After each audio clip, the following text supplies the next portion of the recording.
Praise the lord. దేవుని నామములో మీ అందరికీ వందనాలు చెల్లించుకుంటున్నాను. మరి దేవుని యొక్క వాక్యాన్ని ధ్యానించుకోవడానికి ఆయన ఇచ్చిన మరి యొక్క సమయాన్ని బట్టి కూడా దేవునికి లెక్కలేని వేలాది వందనాలు చెల్లించుకుందాం. వాక్య భాగంలోనికి వెళ్ళే ముందు చిన్న ప్రార్థన చేసుకుందాం. మహిమగల దేవ, వందనాలు చెల్లించుకుంటున్నాం తండ్రి. నీ వాక్యాన్ని ధ్యానించుచుండగా నీ ఆత్మతో మమ్మల్ని నడిపించండి. సరైన రీతిగా అర్థం చేసుకోవడానికి కావలసిన ఆత్మజ్ఞానాన్ని మాకు అనుగ్రహించమని, నీ అభిషేకంతో మమ్మల్ని నింపమని పరిశుద్ధమైన యేసు పేరిట అడిగి వేడుకుంటున్నాం తండ్రి. ఆమేన్. ఈరోజు దేవుడు మనకి ఇచ్చిన వాక్య భాగం కరుణా కటాక్షము దేవుని దేవాలయము.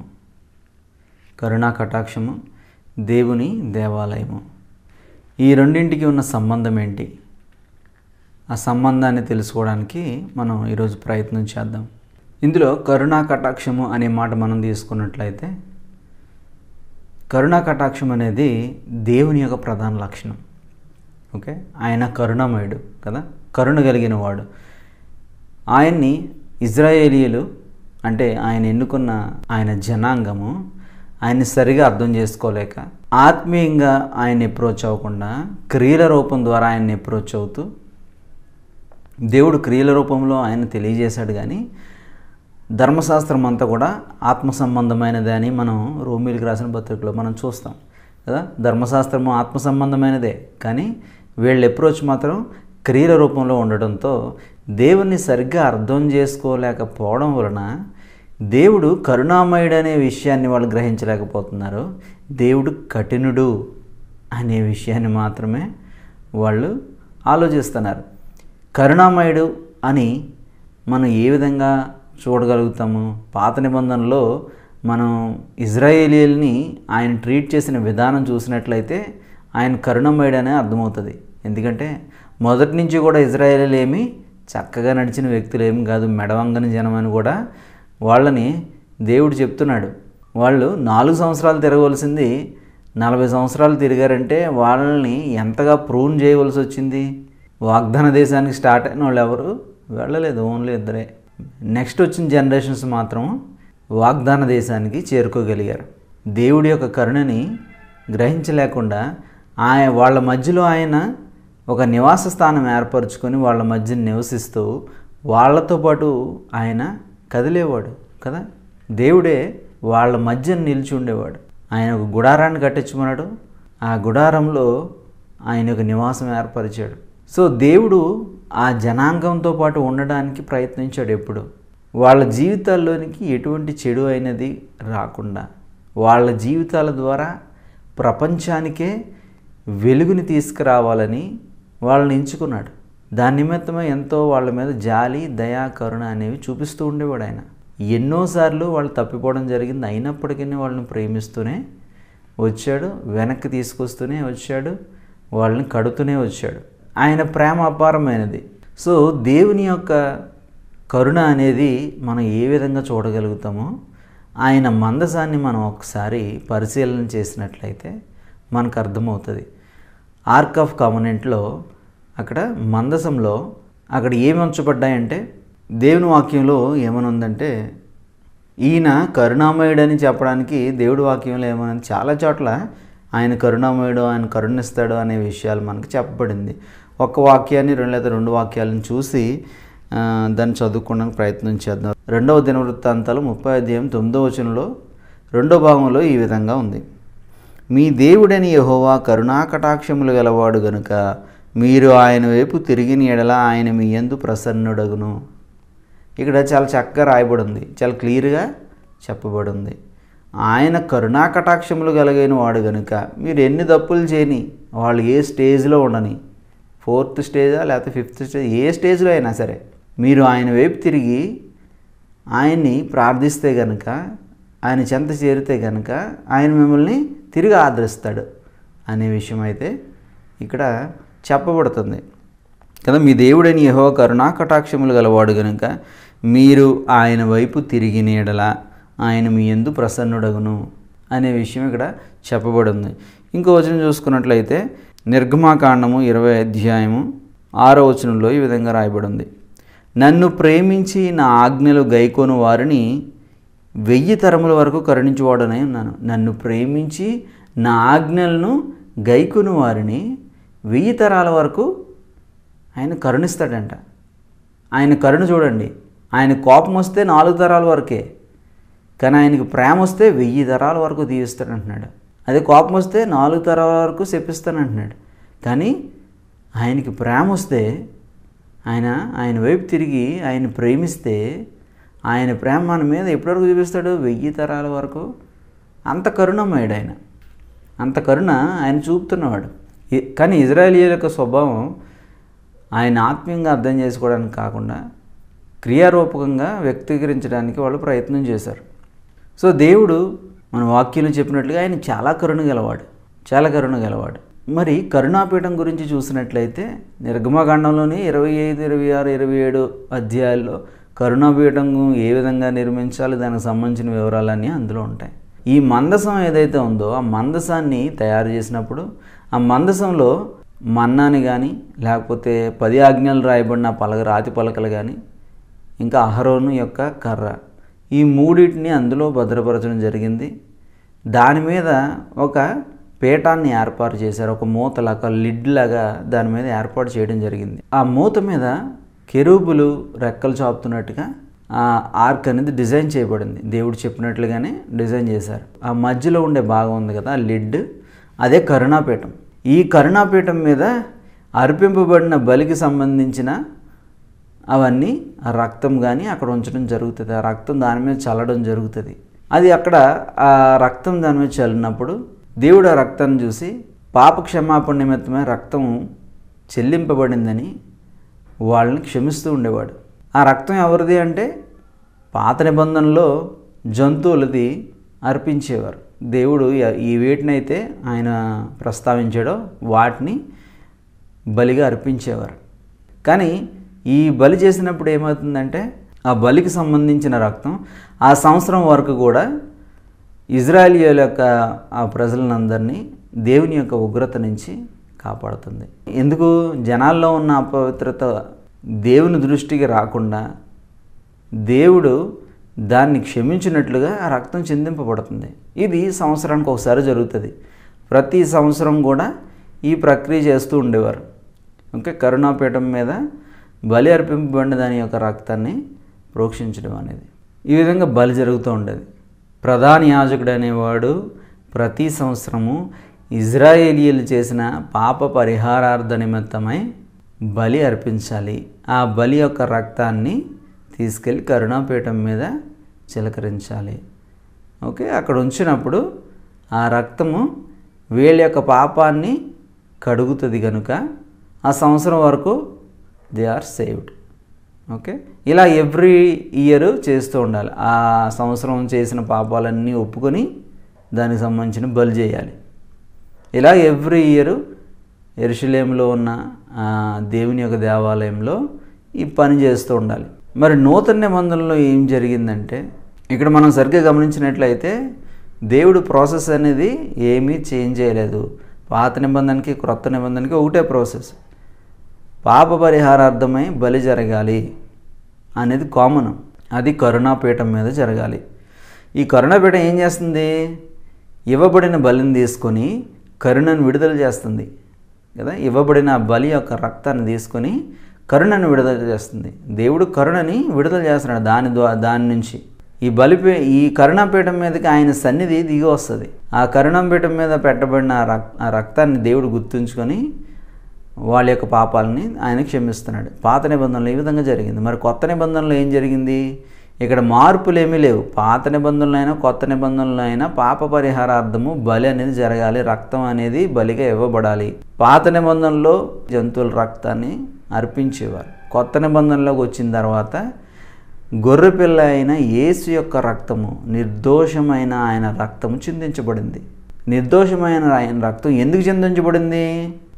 పాత నిబంధనలో ఎవ్రీ ఇయర్ ఏదో ఒక జంతువుని బలిగా ఇవ్వవలసి వచ్చేది పాప పరిహారార్థమై.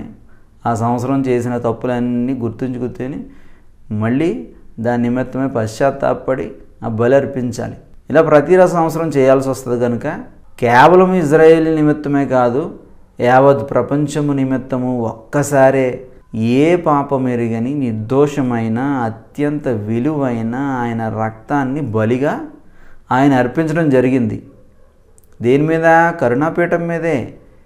కరుణాపీఠం మీదే ఎలా అర్పించాడు అంటే, ఇక్కడ పాత నిబంధనలో ఉన్న ఈ దేవుని యొక్క గుడారానికి పరలోక సంబంధమైన దేవుని యొక్క ఆ సింహాసన సంబంధమైన ఏరియాకి ఒకటే పోలిక.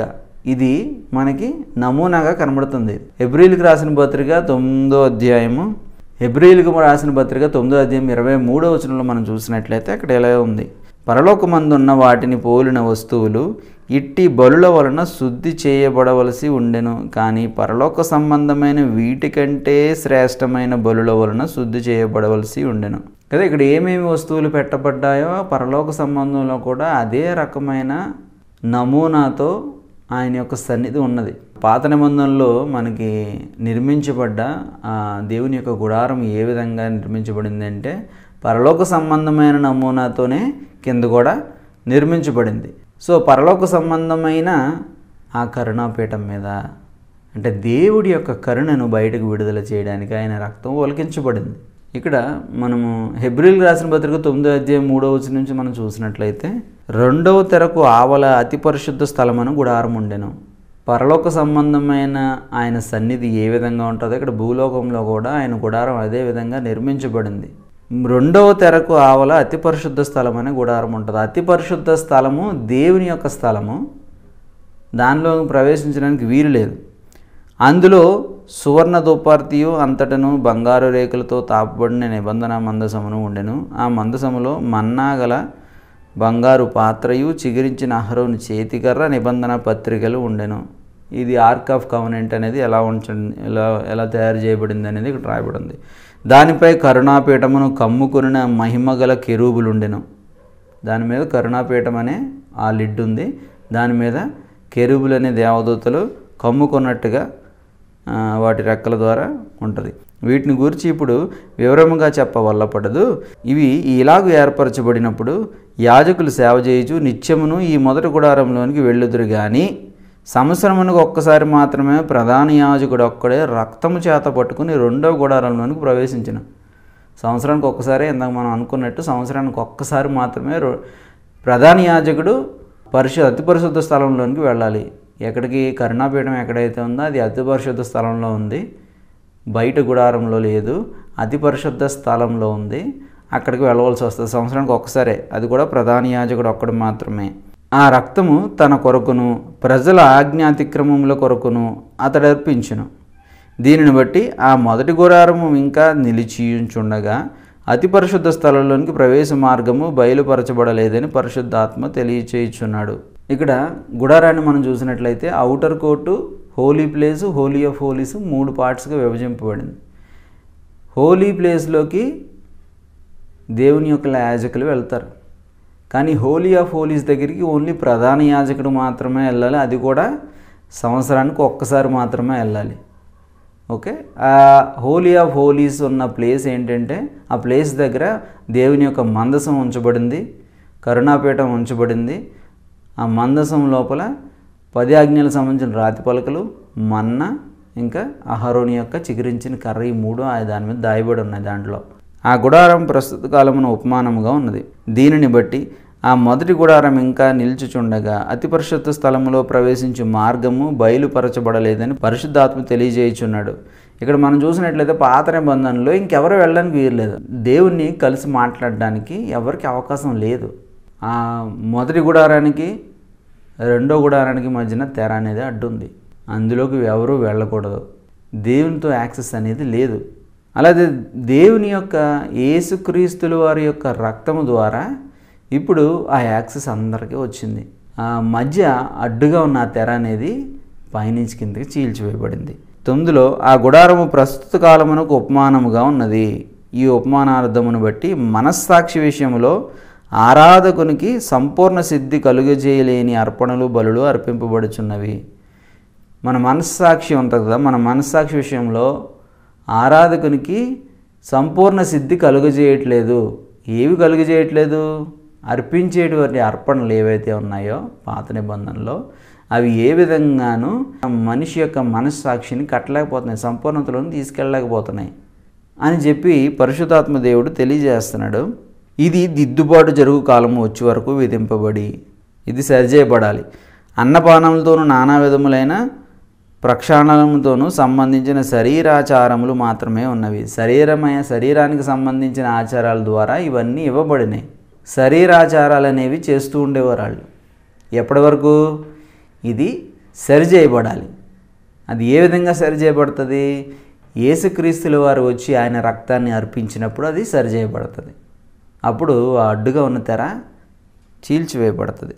అయితే 11వ వచనంలో, అయితే క్రీస్తు రాబోచున్న మేలుల విషయమై ప్రధాన యాజకుడిగా వచ్చి తానే నిత్యమైన విమోచన సంపాదించి ఆ ఏరియాకి వెళ్ళాలంటే ఎవరికి అధికారం ఉంది? ప్రధాన యాజకుడు మాత్రమే అధికారం ఉంది. ఇప్పుడు యేసుక్రీస్తుల వారు ఏ విధంగా వచ్చారు? ప్రధాన యాజకుడిగా వచ్చి ఆయనే విమోచనను సంపాదించి, ఎటువంటి విమోచన అది? నిత్యమైన విమోచన. ఒకసారి చేసిన తర్వాత ఇంక మళ్ళీ చావక్కర్లేదు.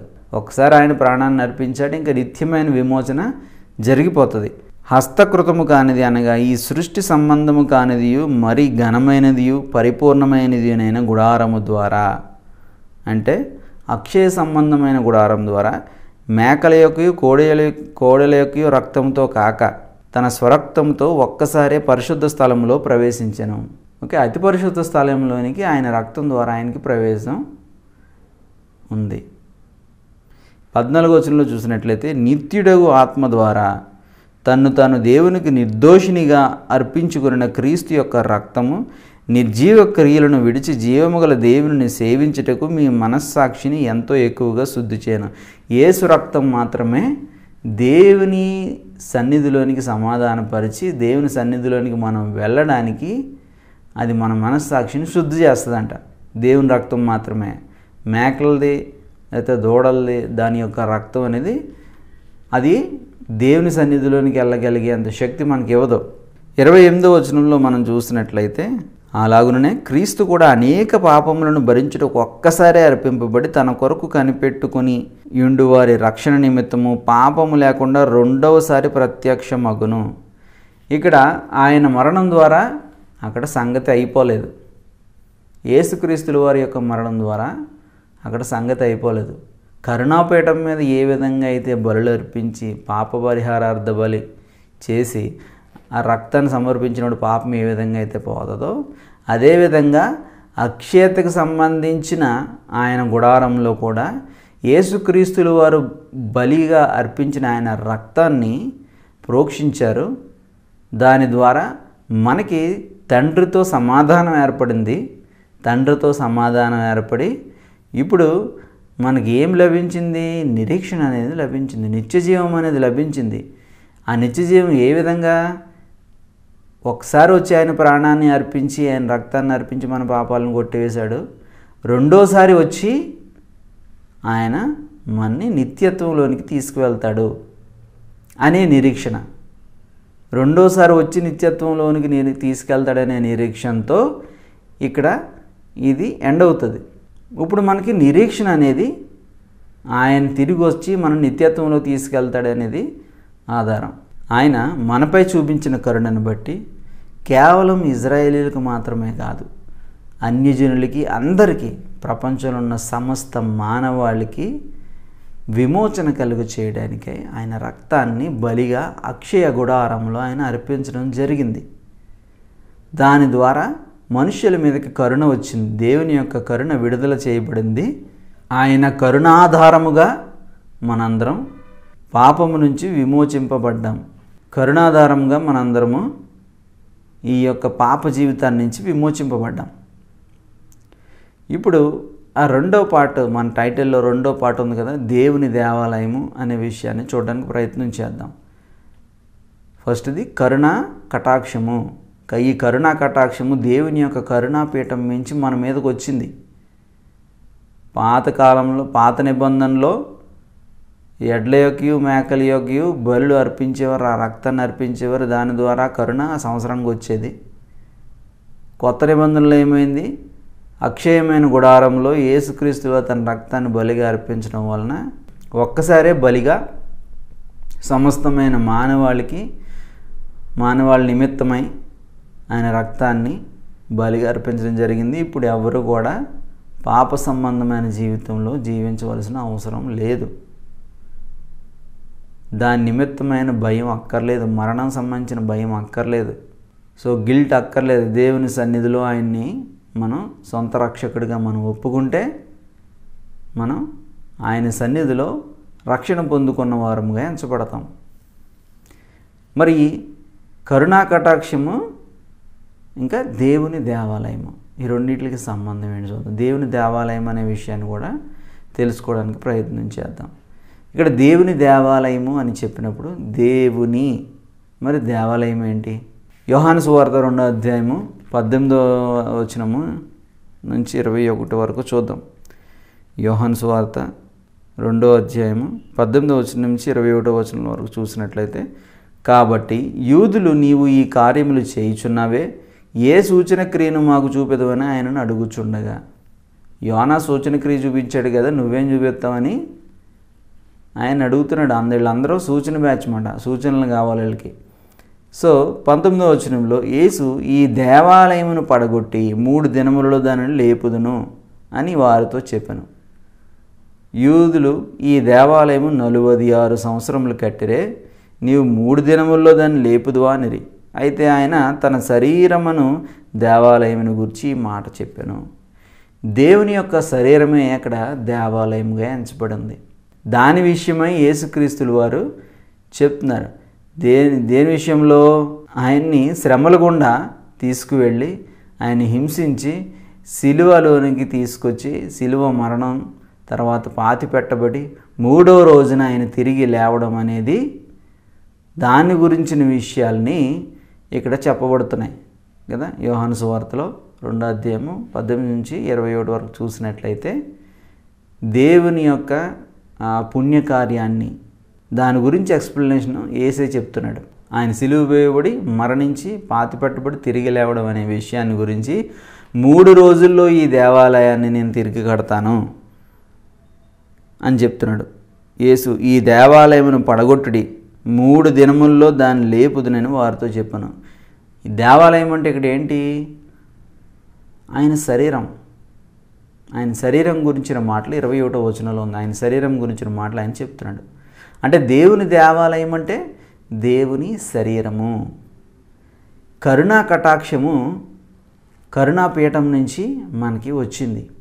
దేవుని యొక్క శరీరము, దేవుని దేవాలయం అంటే దేవుని శరీరం. ఈ రెండింటికి ఉన్న రిలేషన్ ఏంటి? యేసుక్రీస్తుల వారు మనకి ఈ పాప జీవితాన్ని నుంచి విముక్తి చెందించి నిత్యమైన జీవితంలోనికి మనను ప్రవేశపెట్టడానికి, ఆయన మన మీద కరుణ చూపించడానికి, మన మీద కటాక్షం చూపించడానికి తన శరీరాన్ని బలిగా అర్పించాడు. తన శరీరాన్ని బలిగా అర్పించాడు. దేవుని యొక్క దేవాలయము అంటే ఆయన శరీరాన్ని బలిగా అర్పించడం జరిగింది. అందుకనే కరుణా కటాక్షము దేవుని యొక్క శరీరము, కరుణా కటాక్షము దేవుని యొక్క దేవాలయము. ఆ రెండిట్లకు ఉన్న రిలేషను అది. సో దేవుడు ఈ గుడ్ ఫ్రైడే రోజున ఇదే సమయంలో ఆయన 2025 సంవత్సరాల క్రితం సిలువ ఎక్కడం జరిగింది. 2025 సంవత్సరాల క్రితం ఆయన్ని సిలువేశారు ఇదే సమయానికి.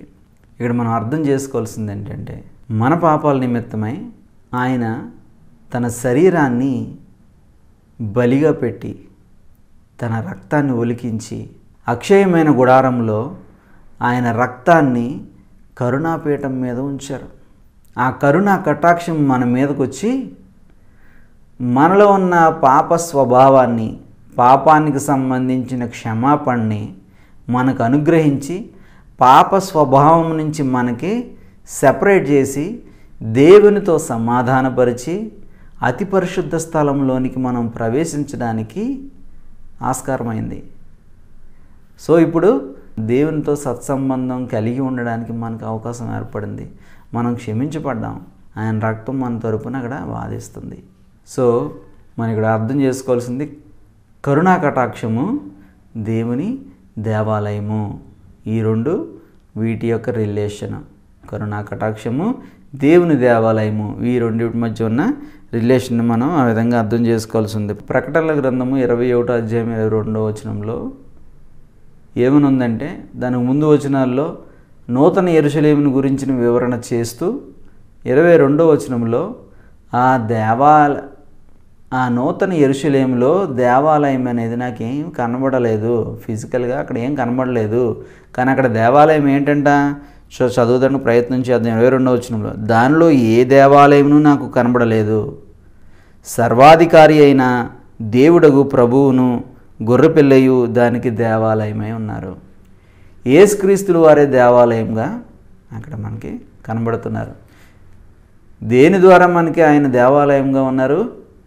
మనకి కరుణాకటాక్షము చూపించి ఆయన శరీరాన్ని మన కొరకు బలిగా అర్పించాడు ఆయన. సో ఇప్పుడు మనకి ఆయన శరీరమే దేవాలయము. ఈ పుణ్యకార్యం జరిగిన తర్వాత ఆయన తన సంఘాన్ని బయటపెట్టడం జరిగింది. సంఘము తన రాజ్యం గురించిన విషయాలు అనేవి ఆయన అమల్లోకి తీసుకొచ్చాడు. ఆయన రాజ్యాన్ని స్థాపించి సంఘంగా దాన్ని నిలబెట్టాడు. దానికి శిరస్సు ఆయనే, ఆ శరీరం అంతా సంఘం. సో దేవుని రాజ్యం ఆయన మనుషుల మధ్యనే ఉన్నది, ఆయనే దానికి దేవాలయంగా ఉన్నాడు. సో యేసుక్రీస్తుల వారి యొక్క ఆ శ్రమలు, మరణం, పాతిపెట్టబడి పునరుద్ధానం చెందడం అనేది దేవుని యొక్క ప్రణాళిక. ఈరోజు గుడ్ ఫ్రైడే కనుక ఆయన మరణం వరకు మనం చూసినట్లయితే మన మీద కరుణాకటాక్షాలు చూపించడం ద్వారా, ఈ కరుణాకటాక్షాలు ఎవరు చూపిస్తున్నారు? తండ్రి అయిన దేవుడి యొక్క కరుణాకటాక్షాలు మన మీద చూపించడానికి కుమారుడైన యేసుక్రీస్తు యొక్క రక్తము ఒలికించబడింది కరుణాపీఠం మీద అనే విషయాన్ని మనం గ్రహించాలి. ఆ కుమారుని యొక్క శరీరమే దేవాలయముగా అక్కడ ఎంచబడింది. అందుకనే కరుణాకటాక్షము ఇంకా దేవుని దేవాలయము. ప్రార్థించుకుందాం. మహాపరిశుద్ధ వందనాలు తండ్రి, నీ అమూల్యమైన రక్తమును తండ్రి నాయన నీవు బలిగా ఇచ్చి తండ్రి మాలో ఉన్న పాపాన్ని సమూలంగా మా నుంచి దూరం చేసావు. నీకు లెక్కలేని వేలాది వందనాలు చెల్లించుకుంటున్నాను తండ్రి. మరి ఇంకెప్పుడు తండ్రి నాయన మా పాపాలను గుర్తు చేసుకోను అన్నావు తండ్రి. వందనాలు, స్తోత్రములు తండ్రి. నీ కృపను బట్టి నీవు మా మీద చూపించిన తండ్రి మహా గొప్ప కార్యమును బట్టి వందనాలు ప్రభువా. దేవా, ఈ వాక్యాన్ని వినిచు దాన్ని అర్థం చేసుకోవడానికి ప్రయత్నించండి. ప్రతి ఒక్కరికి నీ జ్ఞానాన్ని దయచేయండి, నీ ఆత్మతో నడిపించండి. నీ యొక్క మరణం వెనుక తండ్రి ఉన్న తండ్రి నీ కరుణ కటాక్షమును, నీ ప్రేమను, నీ త్యాగాన్ని, నీ కనికరాన్ని అయ్యా పరిశుద్ధుడ చూడగలిగే భాగ్యాన్ని తండ్రి ప్రజలకు దయచేయమని అడుగుచున్నాను. మా నిమిత్తమే మా పాపం నుంచి విముక్తి కలిగించడానికే నీవు ఈ కార్యం చేశామని తండ్రి వాళ్ళు గ్రహించడానికి శక్తిని అనుగ్రహించండి. నీ ఆత్మతోనూ బలముతోనూ తండ్రి ప్రతి ఒక్క బిడ్డని వినిచిన ప్రతి ఒక్క బిడ్డని నీవే బహుగా ఘనముగా తండ్రి నాయన నీవు నిర్మించమని సమస్తమును నీ చేతులకు అప్పగించుకుంటూ పరిశుద్ధమైన యేసు పేరట అడిగి వేడుకుంటున్నాం తండ్రి. ఆమేన్. God bless you all.